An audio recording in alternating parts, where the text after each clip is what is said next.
बिस्मिल्लाहिर्रहमानिर्रहीम। अस्सलामु अलैकुम वरहमतुल्लाहि वबरकातुहू। My dear student, I hope you are doing well. Dear student, as you know कि हम लोग ने क्लास 9 की बायोलॉजी स्टार्ट की है, तो हम लोग पढ़ रहे हैं chapter number 1 the science of biology. Okay dear student, previous lecture में हम लोगों ने स्टडी किया था कि साइंस क्या होती है, ठीक है, उसकी डुएंस क्या होती हैं, बायोलॉजी को स्टडी किया था, बायोलॉजी की आगे से हमने ज़ूलॉजी, बॉटनी और माइक्रो ऑर्गेनिज्म को स्टडी किया था। अब हम सब फील्ड्स ब्रांचेज ऑफ बायोलॉजी को स्टडी करेंगे। तो बेटा ब्रांचेज ऑफ बायोलॉजी में सबसे पहले हमारे पास आ जाती है मॉर्फोलॉजी। अच्छा, लेक्चर स्टार्ट करने से पहले मैं आपको कुछ बता दूं कि बेटा मैं कुछ टर्म्स आपको साथ साथ बताती जाऊंगी, वो चाहे तो आप अपनी नोट पैड पे लिख लीजिएगा, ठीक है। तो वो टर्म्स अगर आप याद कर लेंगे तो आपके लिए बहुत ईजी रहेगी, ना सिर्फ इन चीज़ों में ईजी रहेगी, इन ब्रांचेस में ईजी रहेगी, बल्कि ऑल ओवर आगे आप जब भी बायो की स्टडी करेंगे तो उसमें आपकी वो टर्म्स बहुत ज़्यादा काम आएंगी। Okay, let's get started. Okay, morphology.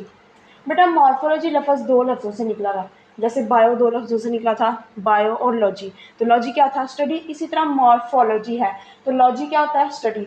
And जो मॉर्फो वर्ड है ना बेटा, मार्फो का मतलब है शेप एंड स्ट्रक्चर। तो फिर मॉर्फोलॉजी क्या हुई? Morphology is the branch of biology that deals with the form and structure of living organism. अब फॉर्म एंड स्ट्रक्चर या शेप एंड स्ट्रक्चर एक ही बात है, ठीक है।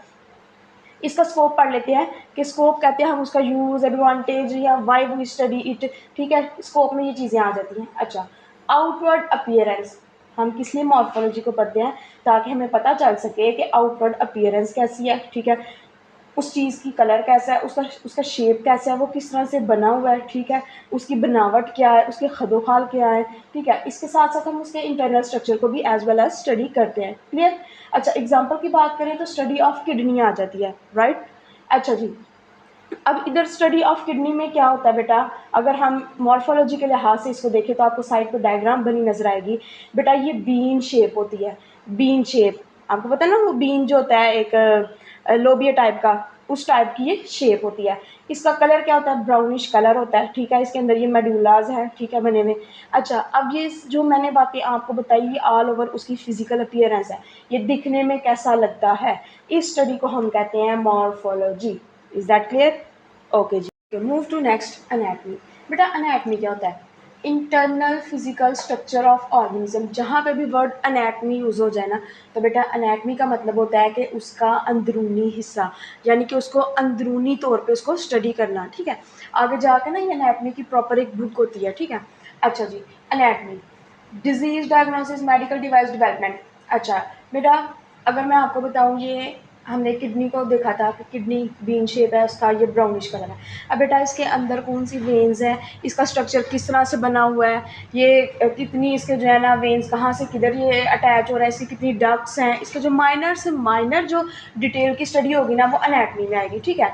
अगर आपकी बुक के अकॉर्डिंग अगर हम एग्जाम्पल देखें तो ऑर्गन्स ऑफ डाइजेस्टिव सिस्टम। बेटा डाइजेस्टिव सिस्टम हमने कहा, बात करते हैं हम कि डाइजेस्टिव सिस्टम के वो निज़ाम इंतज़ाम जिसकी वजह से हमारा खाना हजम होता है। अब वो कहाँ से शुरू होता है? मुंह से शुरू होता है, ओरल कैविटी, फिर उसके बाद इसोफेगस, फिर stomach, small intestine, large intestine, और कुछ असेसरी ऑर्गन्स होते हैं, लिवर, ठीक है, इस तरह के।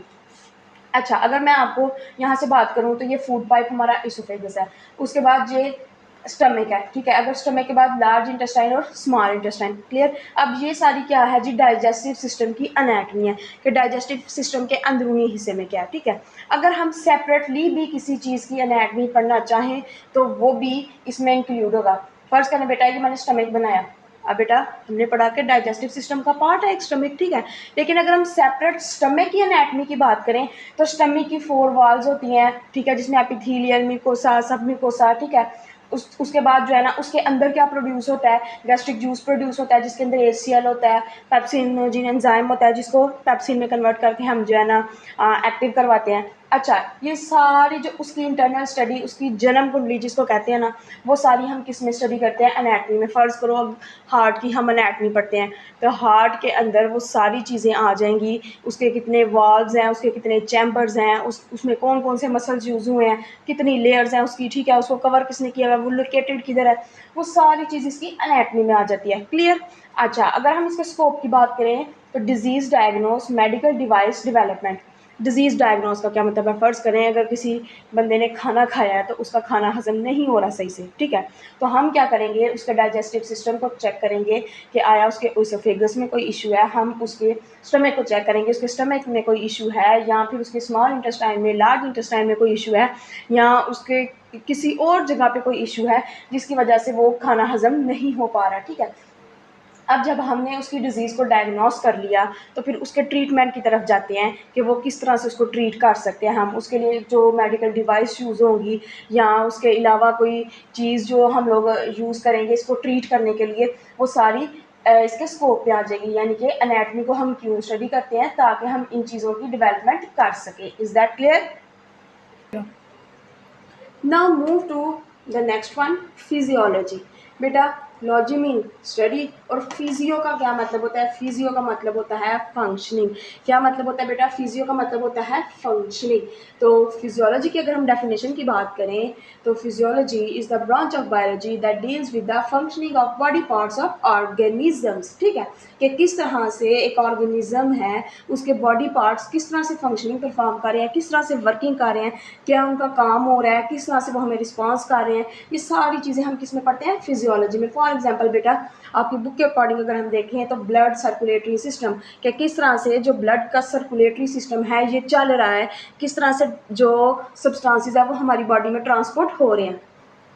अगर मैं आपको इसका जनरल ओवरव्यू दूँ तो बेटा आपका जो ब्लड सर्कुलेटरी सिस्टम होता है वो क्या होता है कि बॉडी से जो डीऑक्सीजनेटेड ब्लड है वो लेना होता है और उसको ऑक्सीजनेट करके दोबारा से बॉडी में लेके जाना होता है। मैं आपको ज़्यादा डीप में नहीं समझाऊंगी, लेकिन मैं आपको इसका जनरल ओवरव्यू देती हूँ कि सबसे पहले जो बॉडी है वो जो left side of the body है उधर से सारा का सारा deoxygenated blood superior vena cava inferior vena cava के थ्रू आपके हार्ट में आएगा, ठीक है। बॉडी से किधर आएगा, हार्ट में।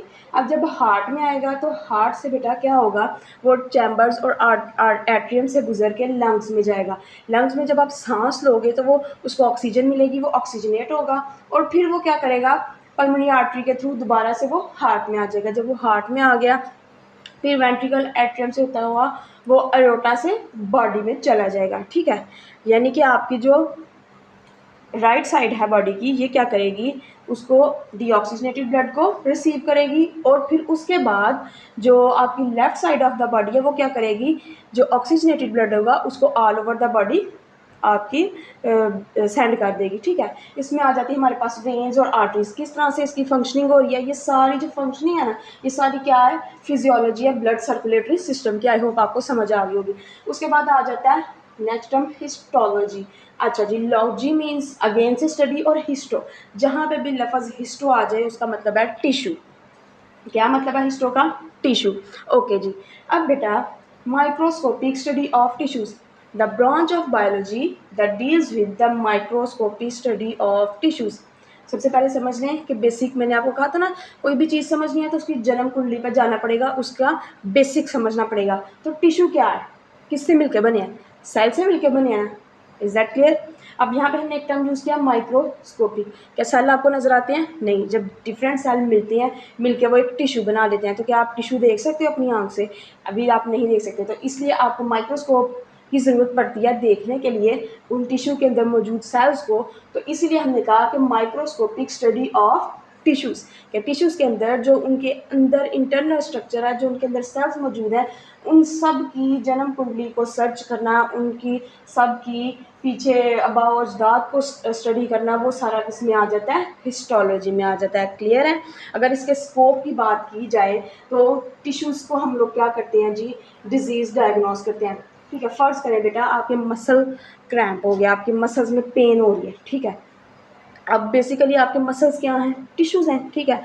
अब आपने क्या करना है, आप डॉक्टर के पास जाते हैं, वो क्या करेगा, आपके मसल्स की सारी हिस्ट्री जानेगा कि क्या आप गिरे हैं कहीं पे या क्या आपको कोई चोट लगी है, किस वजह से आपको दर्द हो रहा है, ठीक है।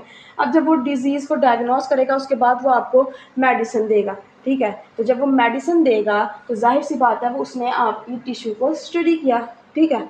तो ये हो गई histology, organ structure and function. अब टिश्यूज़ बेटा मिलके क्या बनाते हैं, ऑर्गन्स। हम पढ़ते हैं जब लेवल ऑफ ऑर्गेनाइजेशन पढ़ते हैं तो हम पढ़ते हैं उसमें कि सेल मिलकर टिश्यू बनाते हैं और टिश्यू मिलकर क्या बना देते हैं आगे से ऑर्गन। तो बेटा जब टिश्यू मिलकर ऑर्गन बनाते हैं तो हम ऑल ओवर टिश्यूज़ की स्टडी पढ़ रहे हैं, तो फिर हम ये भी देखेंगे कि कौन से टिश्यू किस ऑर्गन में यूज़ हुआ है। ठीक है, जैसे कि कुछ मसल्स हैं, जो मसल्स हैं उनके अंदर जो है ना वो स्केलेटल टिश्यूज़ यूज़ होते हैं। ठीक है, अब हार्ट है तो हार्ट में हार्ट के अकॉर्डिंग के मसल्स यूज़ होंगे। ठीक है, उसके बाद आ जाए हम लोग नेक्स्ट साइटोलॉजी।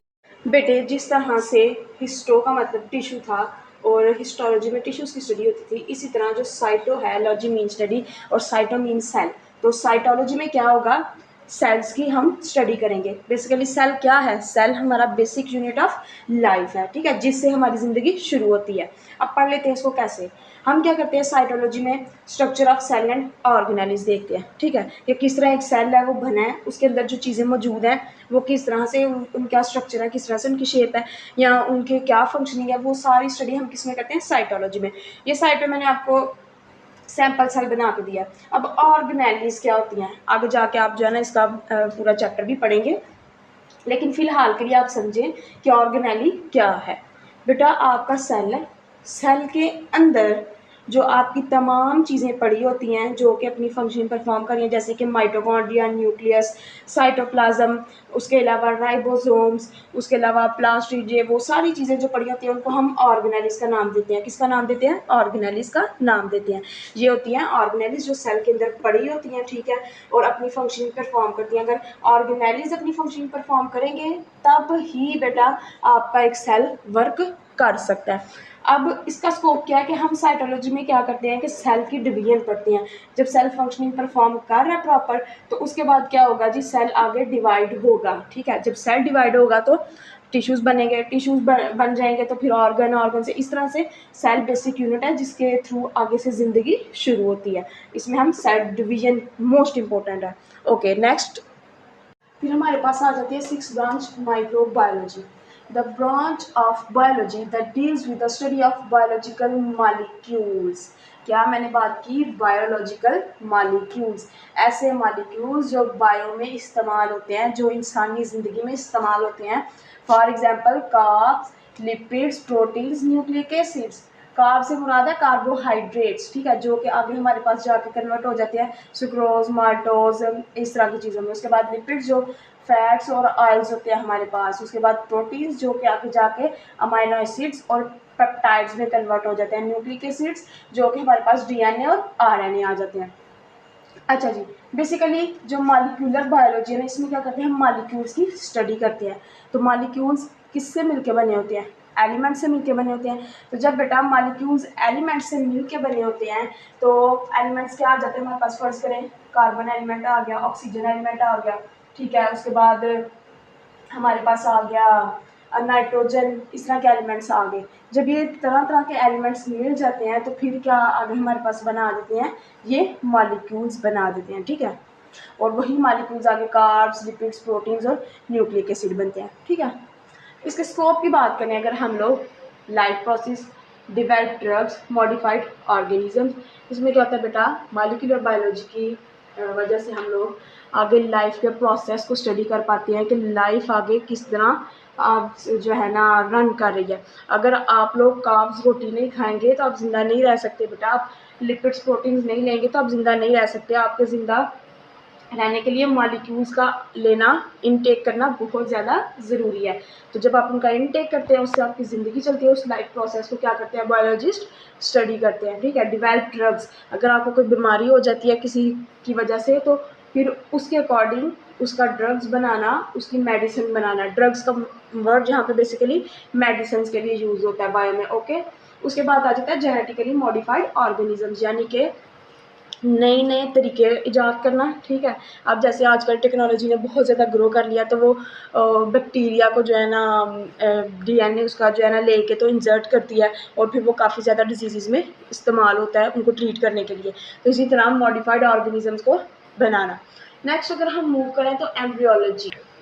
अच्छा बेटा, एम्ब्रियोलॉजी, लॉजी मीन अगेन से स्टडी। अब जो एम्ब्रियो लफ्ज़ है, एम्ब्रियो, इसका क्या मतलब होता है, after fertilization of an egg, जब बेटा मेल का स्पर्म आके फीमेल के एग के साथ जुड़ता है तो वहाँ पे क्या होती है, फर्टिलाइजेशन होती है। जब बेटा फर्टिलाइजेशन होती है तो वो एक अर्ली स्टेज होती है जहाँ पे ऑर्गेनिज्म ग्रो करना स्टार्ट करता है मदर के बैली में, ठीक है, ड्यूरिंग प्रेगनेंसी। प्रेगनेंसी के अर्ली वीक्स जो होते हैं, ठीक है, उसके अंदर क्या करते हैं, फर्टिलाइजेशन जब एग की होती है तो जो ऑर्गेनिज्म होता है ना उसके ऑर्गन्स ग्रो करना शुरू करते हैं। उस स्टेज को हम क्या कहते हैं, एम्ब्रियो। और फिर एम्ब्रियो से ही आगे आपके पास जाइगोट बनता है और जो जाइगोट आगे डिफरेंट साइज में डिवाइड हो जाता है, ठीक है। अगर हम इसकी बात करें इसके स्कोप की, तो क्यों हम एम्ब्रियोलॉजी को स्टडी करते हैं, हम इसलिए एम्ब्रियोलॉजी को स्टडी करते हैं कि ड्यूरिंग प्रेगनेंसी, मैंने आपको बताया क्या होता है, वो एक पूरा बेबी बनना होता है ना मदर के बैली में। तो बेटा जब एक पूरा बेबी बनता है तो वो एक छोटे से सेल से वो बनना शुरू होता है, ठीक है, एक छोटे से, मैंने आपको बताया unit of life is cell. तो एक छोटे से सेल से जब वो बनना शुरू होता है तो पहले जाहिर है वन बाय वन उसके हाथ बनेंगे, उसके पाँव बनेंगे, उसके मतलब कि सेल के बाद टिश्यूज़, टिश्यूज़ के बाद ऑर्गन्स, ठीक है। वो इस तरह करते करते वो उसकी पूरे बॉडी के पार्ट्स बना देगा, ठीक है। अब वो किस तरह से बनते हैं, वो टिश्यू कैसे बन रहे हैं, वो ऑर्गन कैसे बन रहे हैं, ठीक है, वो एक पूरा ऑर्गेनिज्म किस तरह से बन रहा है उसकी स्टडी हम करते हैं एम्ब्रियोलॉजी में, ठीक है। Birth defects and their treatments. अच्छा, अब जो बच्चे होते हैं बाय बर्थ उनमें कुछ ना कुछ फॉल्ट होता है, कुछ अबनॉर्मल बच्चे होते हैं, ठीक है। तो इनकी स्टडी कि ये बच्चा क्यों अबनॉर्मल है, ठीक है, ये बच्चे को बीमारी क्या है, वो सारी स्टडी जो बाय बर्थ होती है वो कौन करते हैं, एम्ब्रियोलॉजिस्ट करते हैं, और इसको हम स्टडी करते हैं एम्ब्रियोलॉजी में। नेक्स्ट अगर हम मूव करें जेनेटिक्स पे, तो जेनेटिक्स क्या है बेटा, transfer of characteristics from parents to offspring. Offspring का मतलब यहाँ पे है चिल्ड्रन, यानी कि बच्चे, यानी कि माँ बाप से बच्चों के अंदर जो खसूसियात ट्रांसफ़र होती है वो किस में स्टडी करते हैं हम, जेनेटिक्स में। फॉर एग्जांपल बेटा आपके पापा की हाइट लंबी है और आपकी भी हाइट लंबी है, आपने कहा, किसी ने आपको बोल दिया जी आप तो अपने पापा पे गए हुए हो माशाल्लाह से, ठीक है, तो बेटा आपके फादर की जो हाइट लंबी थी वो आपके अंदर ट्रांसफ़र हुई, तो आपके अंदर जो वो हाइट ट्रांसफ़र हुई, वो करेक्टरिस्टिक ट्रांसफ़र हुई, वो किस में स्टडी करेंगे हम, जेनेटिक्स में स्टडी करेंगे, ठीक है। अब नेक्स्ट आ जाता है हमारे पास जीन, कि बेसिकली ये जो टाल हाइट आपके अंदर आई ये किसकी वजह से आई और क्यों आई, ठीक है। अब जीन क्या होते हैं, हमारा जो क्रोमोसोम होता है ना उसके ऊपर छोटे छोटे फ्रेगमेंट्स होते हैं, उनको हम कहते हैं gene, short fragments of DNA that contains information on chromosome. अच्छा बेटा अब ये फर्ज करें कि ये जो जीन है ना ये टाल हाइट वाला है, अब जब आपके मैटरनल और पैटर्नल क्रोमोसोम्स आपके अंदर गए तो हो सकता है आपके फादर की ये वाली जीन उसके अंदर चली गई हो और जाके डोमिनेट हो गई हो, और क्या हुआ, आपकी हाइट भी टाल हो गई, ठीक है। अब ये जो करेक्टरिस्टिक आगे आपके फादर से या आपकी मदर से आपके अंदर ट्रांसफ़र हुई हैं वो क्या कहलाती है, ट्रेड्स, क्या कहलाती हैं, ट्रेड्स। जैसे कि हाइट हो गई, आपका स्किन कलर हो गया, आपके हेयर कलर हो गया, कुछ के बाल करली होते हैं, कुछ के बाल स्ट्रेट होते हैं, कुछ के बाल लंबे होते हैं, कुछ के बाल छोटे होते हैं। हम कहते हैं ना जिनके बाल अक्सर लंबे हो तो ये हमारे ख़ानदानी लंबे बाल हैं, या हमें विरासत में चीज़ें मिली हैं, इनहेरिटेड हैं ये।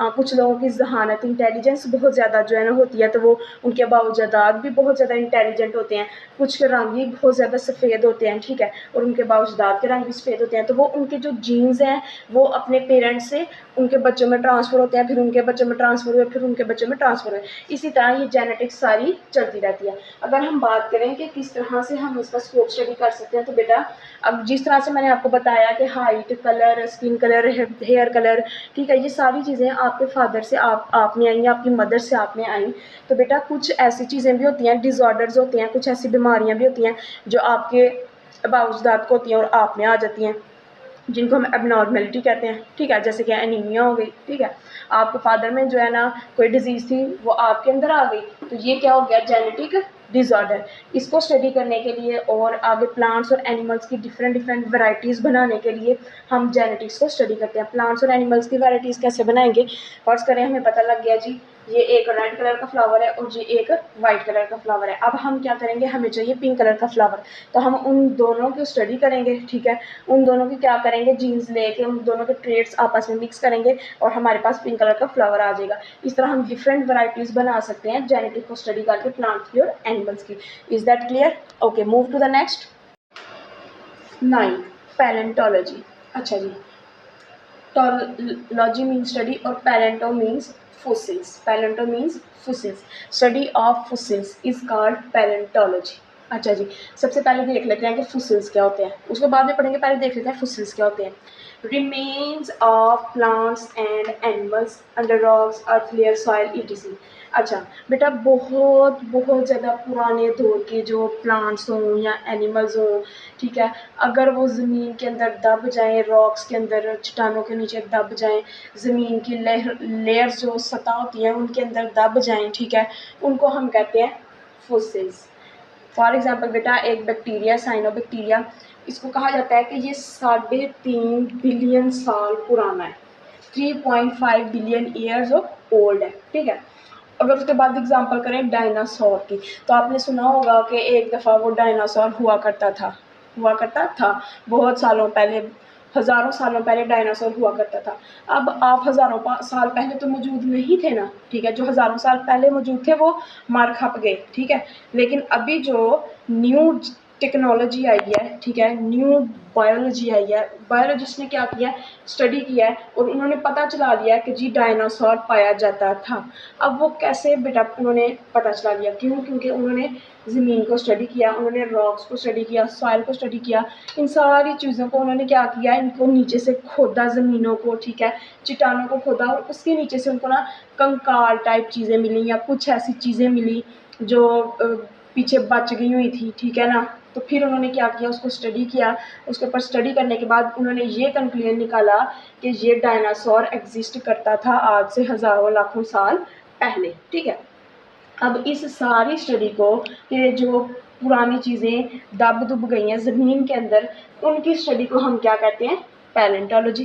क्या कहते हैं उनकी स्टडी को हम, पैलेंटोलॉजी। अच्छा, स्कोप की बात करें, एवोल्यूशनरी हिस्ट्री ऑफ ऑर्गेनिजम्स, यानी कि बेटा कि ये ऑर्गेनिज्म कितना पुराना है, या ये कब से पाया जा रहा है, या ये कब था या अब है या नहीं है, ये सारी जो जन्म कुंडली को स्टडी करना, ये क्या कहलाता है, एवोल्यूशनरी हिस्ट्री ऑफ ऑर्गेनिजम्स। यानी कि वो किस तरह का दिखता था, कब पाया जाता था, कितने साल उसकी उम्र रहती थी, क्या खाता था, क्या पीता था, वो सारी स्टडी फोसिल्स के थ्रू होती है और उस स्टडी करने वाली ब्रांच को हम कहते हैं पैलेंटोलॉजी। आई होप बेटा आपको समझ आई होगी। अगर आपको कोई भी इशू हो या किसी चीज़ की समझ ना आई हो तो आप कमेंट सेक्शन में पूछ सकते हैं। ओके जी, फिर नेक्स्ट ब्रांच हमारे पास आ जाती है टैक्सोनॉमी। तो टैक्सोनॉमी का जो आपने लफ्ज़ याद रखना है, जो टर्म याद रखनी है, टैक्सोनो, ठीक है। अब टैक्सो क्या मतलब होता है, डिवाइड या क्लासीफाई, ठीक है, और nomy means study. Okay dear students, taxonomy is the branch of biology that deals with the study of classification of organism into groups on the basis of similarities and differences। अच्छा बेटा, इसमें क्या होता है, इसमें क्या करते हैं, हम ऑर्गेनिजम्स की क्लासिफिकेशन करते हैं, उनको ग्रुप्स में डिवाइड करते हैं। अब इस दुनिया में इतनी ज़्यादा मखलूक पाई जाती है, इतनी ज़्यादा मखलूक़ात हैं, क्या सब को स्टडी करना एक ही टाइम में क्या पॉसिबल है, ठीक है। तो हम क्या करते हैं, ऑर्गेनिजम्स को ग्रुप्स में डिवाइड कर देते हैं। जो एक तरह की खसूसियत वाले होते हैं, जो सिमिलर होते हैं, उनको एक ग्रुप में रख लेते हैं, और जो उनके डिफरेंसेस होते हैं उनको देख लेते हैं कि इनमें क्या डिफरेंसेस है, क्या नहीं डिफरेंसेस, ये किस लिहाज से अलग है। फॉर एग्जांपल बेटा, अब ऐसे ऑर्गेनिजम्स जो कि आगे रिप्रोडक्शन करते हैं और बेबीज़ प्रोड्यूस करते हैं, उनको हम एक कैटेगरी में रख लेते हैं। ऐसे ऑर्गेनिजम्स जिनके पर हैं, जो उड़ सकते हैं, उनको हम एक ऑर्गेनिज्म में रख लेते हैं। Is that clear. इसी तरह हम लोग ऑर्गेनिजम्स को स्टडी करने के लिए डिफरेंट डिफरेंट ग्रुप्स में डिवाइड कर लेते हैं, उनकी सिमिलैरिटीज़ और डिफरेंसेस के बेस पे। अगर हम इसके स्कोप की बात करें तो बेटा, इसके स्कोप में आ जाता है, it helps to organise and understand the diversity of life. क्या करता है, इस टैक्सोनॉमी की स्टडी क्या करती है, हमें हेल्प आउट करती है ये समझने में कि इस दुनिया में कितनी ज़्यादा वैरायटी के ऑर्गेनिज्म है। आइडेंटिफाई न्यू स्पीशीज़, यानी कि फिर जब हम लोग चीज़ों को, ऑर्गेनिजम्स को ग्रुप में डिवाइड्स कर देते हैं, तो हमारे पास जो न्यू स्पीशीज़ आती हैं, जो नए ऑर्गेनिजम्स आते हैं, जिनको हम जो है ना ईजिली आइडेंटिफाई कर सकते हैं कि अच्छा इसकी ये सिमिलैरिटीज़ थी, ये इस कैटेगरी में आएगा, इसकी ये डिफरेंसेस है तो ये इस कैटेगरीज में आएगा। स्टडी इवोल्यूशनरी रिलेशनशिप, जो हमने लास्ट टाइम पढ़ा है कि वो उनके आबा अजदाद के जो रिलेशनशिप्स हैं उनको स्टडी करना कि वो कितने पुराने हैं, किस तरह से उनके फीचर्स हैं, किस तरह वो बने हैं। Is that clear.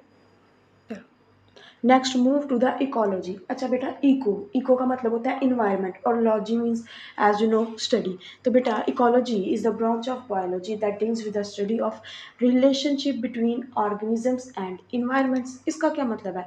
अच्छा जी, ये ताल्लुक शो करता है ऑर्गेनिजम्स का उसके इन्वायरमेंट के साथ। फॉर एग्जाम्पल बेटा, हम इंसान हैं, हम जो है ना इस दुनिया में रह रहे हैं, हमारे इर्द गिर्द का जो भी एरिया है, जो भी सारा है, वो इन्वायरमेंट है। अब हम उसके साथ इंटरेक्ट कर रहे हैं, उसके इंटरेक्शन में हमारे पास लिविंग ऑर्गेनिजम्स आ जाते हैं, लिविंग थिंग्स आ जाती हैं, नॉन लिविंग थिंग्स आ जाती हैं हमारे पास। उसके अलावा हमारे पास सूरज, चाँद, ये सब चीज़ें आ जाती हैं जिनके साथ हम इंटरेक्ट करते हैं। ठीक है, तो बेटा हमारा इस इन्वायरमेंट के साथ जो इंटरेक्शन है वो हम इकोलॉजी में स्टडी करते हैं। अगर इसके स्कोप की बात करें तो help to conserve biodiversity and also to address environmental problems. अच्छा, इकोलॉजी स्टडी करके हम क्या करते हैं?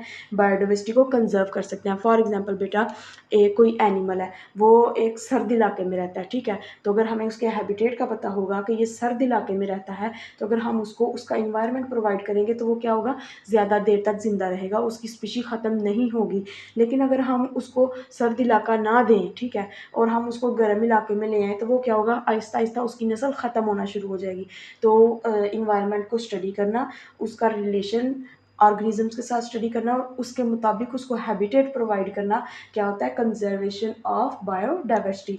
इसके अलावा जो हमारे पास इन्वायरमेंटल प्रॉब्लम्स आ जाती हैं, फ़र्ज़ करें एक फैक्ट्री है, फैक्ट्री से धुआं निकल रहा है, उसके इंसानी ज़िंदगी पे बहुत ज़्यादा गहरे असरात हैं, वो बहुत ज़्यादा डिजीज़ का शिकार है, बहुत ज़्यादा जहरीला धुआं है, या कोई वेस्ट है जो कि समुद्रों में, पानी में घिर रहा है, और वो क्या करता है? फिशेज़ जो होती हैं, जो एक्वेटिक लाइफ होती है, उनको नुकसान पहुंचाता है। तो बेटा हम क्या करेंगे? उसके जो प्रिवेंशन मेजर्स हैं वो करेंगे, उसके खिलाफ एक्शन लेंगे, तो वो सारा किस में आ जाएगा? इन्वायरमेंट बैलेंस में आ जाएगा, जो कि हम इन्वायरमेंट को प्रॉब्लम्स को सॉल्व करने में जो है ना यूज़ करते हैं। अच्छा, अगर फॉर एग्जांपल बेटा एग्जांपल की बात करें तो फूड चेन, मैंने कहा जो इन्वायरमेंट का ऑर्गेनिजम्स के साथ जो रिलेशनशिप है वो इसमें हम स्टडी करते हैं। तो बेटा देखें, फूड चेन इसकी मोस्ट इंपॉर्टेंट और मोस्ट कॉमन एग्जांपल है।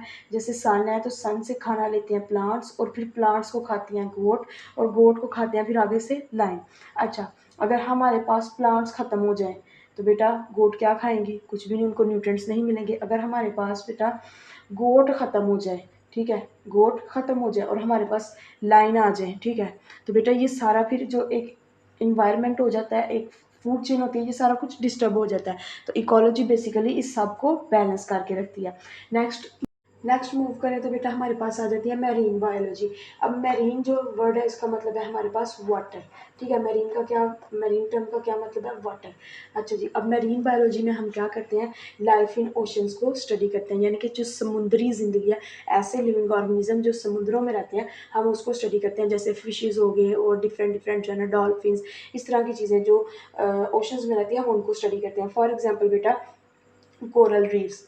अच्छा, कोरल रीफ्स क्या होता है? ये एक तरह का प्लांट है, एक तरह का पौधा है जो कि समुद्र के अंदर पाया जाता है। अक्सर आपने वो फेरी टेल्स की जो मूवीज़ हैं इस तरह देखा होगा, जिसमें वो समुद्र का एक व्यू दिखाते हैं कार्टून्स में, और वो एक डिफरेंट कलर्स का बड़ा खूबसूरत सा वो पौधा दिखा रहे होते हैं, तो वो उसको हम कोरल रीफ कहते हैं।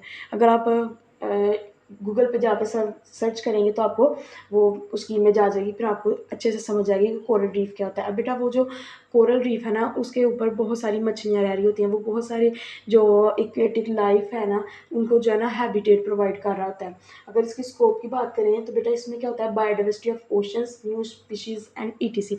फिर से वही बात कि हम लोग फिर जो मैरीन बायोलॉजी इसमें स्पेसिफिकली ये स्टडी करेंगे कि किस तरह से जो वैरायटी ऑफ ऑर्गेनिज्म है वो ओशन में पाई जाती हैं, या कौन सी नई स्पीशी है जो है ना हमारी नज़रों के सामने आई है मैरीन लाइफ में। Is that clear?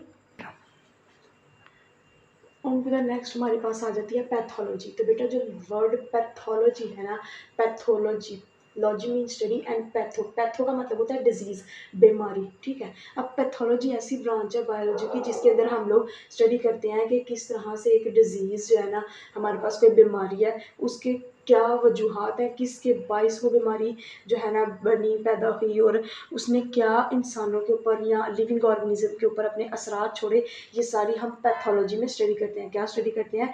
किसी बीमारी, उसके बायस, उसकी वजूहात और फिर उसके असरात जो हमारे लिविंग ऑर्गेनिज्म पे हैं, इसको हम पैथोलॉजी में स्टडी करते हैं। Is that clear? अच्छा, अगर इसके स्कोप की बात की जाए तो बेटा पैथोलॉजी में क्या करते हैं हम लोग, सबसे पहले तो डायग्नोस करते हैं कि वो बीमारी है क्या, फिर हम देखते हैं कि उसकी प्रिवेंशन, कि उस बीमारी से कैसे बचा जा सकता है, और फिर उसके ट्रीटमेंट की तरफ आते हैं। जो पैथोलॉजिस्ट होते हैं, ठीक है, वो क्या करते हैं, इन सारे प्रोसेस को स्टडी करते हैं और उसके बाद हमारे पास उस बीमारी का इलाज आता है। फॉर एग्जाम्पल बेटा, अगर इसके एग्जाम्पल की बात करें तो the most common example cancer. अब कैंसर क्या होता है, अनकंट्रोल्ड डिवीजन ऑफ सेल्स। अगर हमने बात किया कि हमारा जो लिविंग ऑर्गेनिज्म है उसका बेसिक यूनिट सेल है, यानी कि सेल ग्रो करेगा तो बेटा हम आगे ज़िंदगी की तरफ बढ़ेंगे, ठीक है। लेकिन जब एक सेल की अनकंट्रोल्ड जो डिवीजन है वो हो जाए, वो कंट्रोल में ना आए, अब नॉर्मल डिवीजन हो, वो डिवाइड करता जाए अपनी एक लिमिट से ज़्यादा, तो फिर वो क्या करेगा, वो दूसरे सेल्स को नुकसान पहुंचाएगा, टिश्यूज़ को नुकसान पहुंचाएगा, वो कंट्रोल में नहीं आएगा और वो क्या करेगा, बहुत सारी बीमारियां काज करेगा, जिसमें से कैंसर एक द मोस्ट इम्पॉर्टेंट है। अब वो किसकी वजह से आगे डिवाइड करेगा, हो सकता है उसके जीन में कोई इश्यू हो, उसके डीएनए में कोई ना कोई प्रॉब्लम होगी जिसकी वजह से वो उसकी डिवीजन कंट्रोल नहीं हो रही होगी और वो कैंसर पास कर देगा। अगर हम नेक्स्ट बात करें इम्यूनोलॉजी, तो इम्यूनोलॉजी में बेटा क्या होता है, लॉजी मीन स्टडी, और इम्यूनो का क्या मतलब होता है, फाइटिंग सिस्टम ऑफ बॉडी। बेटा जैसे बॉर्डर है ना, तो मुल्क को ख़तरा होता है, तो बॉर्डर पे को क्या खड़ी है, फौज खड़ी है, कोई भी ख़तरा आया फौज ने अटैक कर दिया, ठीक है। इसी तरह भी हमारी जो बॉडी है इसकी भी फाइटिंग सिस्टम है, इसकी भी फौज खड़ी है। जब भी कोई बीमारी बॉडी के अंदर आती है तो क्या होता है जी, वो फौज खड़ी हो जाती है और उसको मार भगाती है। अब इम्यूनोलॉजी में हम क्या स्टडी करते हैं कि ऐसे कौन से कंपोनेंट्स हैं जिसके अंदर हमारे पास आ जाते हैं antigen, antibody, white blood cells जिसमें टी सेल्स और बी सेल्स, लिम्फोसाइट, ये सारी चीज़ें आ जाती हैं। आप आगे जाके इनको डिटेल में स्टडी करेंगे। अच्छा, ये सारे इंक्लूड होते हैं फाइटिंग सिस्टम ऑफ बॉडी में, यानी कि एक फौज बना देते हैं, ठीक है। अब ये क्या करते हैं, हम जो इम्यूनोलॉजी है इसमें हम ये स्टडी करते हैं कि किस तरह से ये कंपोनेंट जो है ना फाइट करते हैं बॉडी में, और अगर कोई बीमारी आ जाए तो उसके खिलाफ कैसे लड़ते हैं, इनका क्या रोल है, क्या इनका अमल दखल है, ठीक है। अगर स्कोप की बात करें बेटा, तो इसके थ्रू क्या होती हैं, जो वैक्सीन है वो डिवेल्प होती हैं, ठीक है। द मोस्ट इंपॉर्टेंट बात कि जो वैक्सीन्स है ना बेटा, वो वायरसेस के लिए होती हैं। वैक्सीन्स किसके लिए होती हैं, वायरसेस के लिए होती हैं। और जो एंटीबायोटिक्स होती हैं वो बैक्टीरिया की वजह से होती हैं। फर्स्ट करें, जैसे कोरोना वायरस आया था, आपको याद तो होगा, तो अब कोरोना वायरस के दौर में क्या होता था, उसकी वैक्सीन लगती थी, ठीक है। और इसी तरह जब आप लोग को मौसमी बुखार हो जाए तो वो बैक्टीरिया की वजह से होता है, ठीक है। तो अब जो बैक्टीरिया की वजह से जो इन्फेक्शन काज होता है वो किससे सही होता है, एंटीबायोटिक से। अक्सर आप जो है ना डॉक्टर के पास जाएं तो वो आपको जो मेडिसिन देते हैं वो एंटीबायोटिक्स होती हैं। अच्छा चलिए वापस आ जाएं इस तरफ। तो इसमें क्या होता है जी, हमारा जो वैक्सीन्स हैं इनको बनाते हैं कि ये बॉडी के अगेंस्ट किस तरह से काम कर सकती हैं, हमारे जो इम्यून रिस्पॉन्स है उसको इंक्रीज करती हैं, उसको बढ़ाती हैं अगेंस्ट द इन्फेक्शंस। ओके, अगर हम बात करें वैक्सीन्स क्या होती हैं, तो बेटा वैक्सीन्स किल वायरस होता है, ठीक है। फर्ज करें कोरोना वायरस था, कोरोना वायरस आया, तो अब जिस चीज़ की आपको वैक्सीन लगती थी ना बेटा, वो वैक्सीन में क्या था, कोरोना वायरस के जो डेड सेल्स थे ना, उन डेड सेल्स को लेके तो वैक्सीन बनाई थी। अब जब वो मरे हुए सेल्स की वैक्सीन बनाते हैं, उसको आपकी बॉडी के अंदर इंजेक्ट करते हैं, तो उससे क्या होगा बेटा, जब आपकी बॉडी के अंदर उसको इंजेक्ट कर दिया, ठीक है, तो आपकी जो बॉर्डर पे फौज सोई हुई थी वो उसको फ़ौरन कैच करेगी और उसके ऊपर हमला कर देगी। लेकिन वो देखेगी कि ये क्या है, ऑलरेडी मरा हुआ है, लेकिन वो आपकी जो फाइटिंग सिस्टम था, आपकी जो बॉडी के वाइट ब्लड सेल्स थे वो क्या हो गए, सोए हुए थे, तो वो जाग के वो एक्टिव हो गए। अब क्या होता है जी, जब जैसे ही कोई रियल वायरस यानी कि कोई असली वायरस, अगर कोरोना वायरस ही हम अगर उसकी बात करें, तो अगर कोरोना वायरस ही आपके ऊपर अटैक करता है तो आपकी जो बॉडी के सेल्स थे वो ऑलरेडी उस चीज़ के लिए प्रिपेयर थे, ऑलरेडी वो क्या थे, जागे हुए थे। तो जैसे ही कोरोना वायरस ने रियल में आपके ऊपर अटैक किया तो वो जो सेल्स ऑलरेडी जागे थे उन्होंने फ़ौरन से ही बगैर असर लिए, बगैर बॉडी को नुकसान पहुंचाए, उनके ऊपर क्या कर दिया, अटैक कर दिया और उनको ख़त्म कर दिया। अच्छा जी, फार्माकोलॉजी की तरफ आ जाएं, the last branch of biology. अच्छा जी, फार्मा का क्या मतलब होता है, मेडिसिन, ठीक है। अक्सर आप लोग देखते हो ये फार्मेसी का नाम सुना है ना, जिसको मेडिकल स्टोर कहते हैं। अब बेटा वो लफ्ज़ इसी से निकला हुआ है, मेडिसिन से, ठीक है। जो मेडिसिन की स्टडी है उसको क्या कहते हैं, फार्मेसी। Okay, pharmacology. अब इस ब्रांच में हम क्या करते हैं, मेडिसिन को स्टडी करते हैं। बेटा मैंने आपको कहा कि हम लोग बायो की ज़ुबान में जो ड्रग्स होता है ये कोई नशा वगैरह नहीं होता, जो जिसका एक नॉर्मली कॉन्सेप्ट हमारी जो सोसाइटी में बना हुआ है, इसको हम एज अ मेडिसिन लेते हैं, ठीक है। अब कौन सी मेडिसिन का क्या हमारे ऊपर असर है, वो किस जो है ना बीमारी के इलाज के लिए है, वो सारी स्टडी हम फार्माकोलॉजी में करते हैं। और अगर कोई नई बीमारी आ गई है तो उसकी नई नई दवाई क्या बनानी है, वो सारी क्या होगी, इसमें स्टडी होगी। फॉर एग्जांपल कोई न्यू एंटीबायोटिक हमने बनाई है तो वो किसी ना किसी बैक्टीरिया के खिलाफ होगी, वो क्या करेगी, बैक्टीरिया को किल करेगी और क्या करेगी, जो हमें इन्फेक्शन हुआ था उसको ट्रीट कर देगी। इज़ दैट क्लियर बेटा? हमने कंप्लीट कर लिया branches of biology. I hope आपको अच्छे से समझ आ गई होगी, लेकिन अगर आपको फिर भी कोई क्वेश्चन है, कोई क्यूरी है या किसी पॉइंट पे आपको समझ नहीं आई तो आप कमेंट सेक्शन में पूछ सकते हैं। अपना बहुत सारा ख्याल रखिएगा, फिर हम नेक्स्ट वीडियो में नेक्स्ट लेक्चर लेके आएंगे। Thank you so much. अल्लाह हाफिज़।